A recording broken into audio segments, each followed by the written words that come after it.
ছাত্র জনতার আন্দোলনকে কেন্দ্র করে শেখ হাসিনা পদত্যাগ করে দেশ ত্যাগ করেছেন।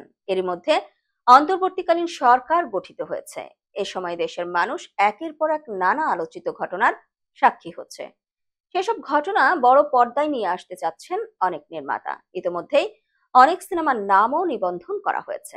নিবন্ধিত সিনেমার তালিকায় আছে হারুনের ভাতের হোটেল নামের একটি সিনেমা। বিস্তারিত জুনাইদ আহমেদ সৈকতের রিপোর্টে।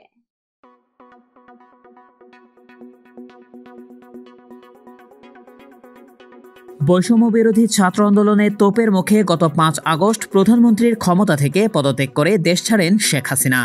আওয়ামী লীগ সরকারের পতনের পর নানান ঘটনা নিয়ে চর্চা চলছে। এর মধ্যে একটি হলো সাবেক ডিবি কর্মকর্তা হারুনুর রশিদের ভাত খাওয়ানো। ডিবি কার্যালয়ে আসা অতিথি বা আটক ব্যক্তিদের খাওয়ানোর সেসব স্থির চিত্র ও ভিডিও ফেসবুকে প্রচার করতেন তিনি। বিষয়টি নিয়ে হাইকোর্টও অসন্তোষ প্রকাশ করেছেন। নিয়মিত মানুষদের খাওয়ানোয় হারুনের ভাতের হোটেল তকমা দেওয়া গোয়েন্দা কার্যালয়কে।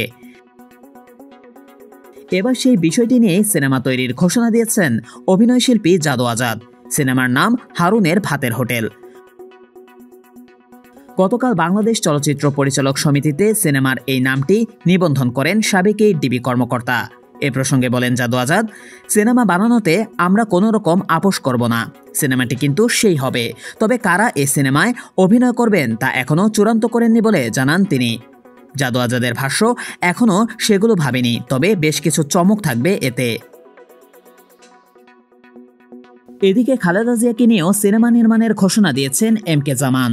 সিনেমার নাম মাদার অফ ডেমোক্রেসি। এই সিনেমাটি প্রযোজনা করছে আকন্দ এন্টারটেইনমেন্ট পিএলসি। যদিও সিনেমাটির কাজ বন্ধের নোটিশও দেওয়া হয়েছে। বুধবার দুপুরে বিএনপির আইন সম্পাদক কায়সার কামাল এ নোটিশ দেন।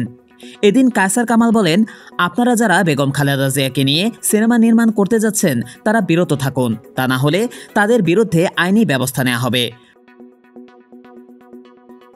প্রকৃত অবস্থান হচ্ছে, সাবেক এ প্রধানমন্ত্রী এবং বিএনপির ভারপ্রাপ্ত চেয়ারপারসন তারেক রহমানের কাছ থেকে কেউ কখনো কোনো অনুমতি নেননি, এমনকি এ ব্যাপারে তারা অবগতও নন।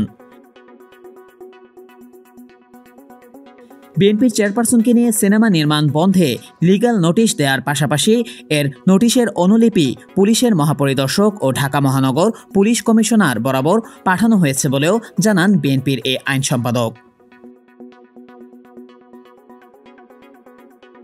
এছাড়া চলচ্চিত্র পরিচালক সমিতির শিডিউল খাতা থেকে জানা গেছে, গত 10 দিনে 6টির মতো সিনেমার নাম নিবন্ধিত হয়েছে।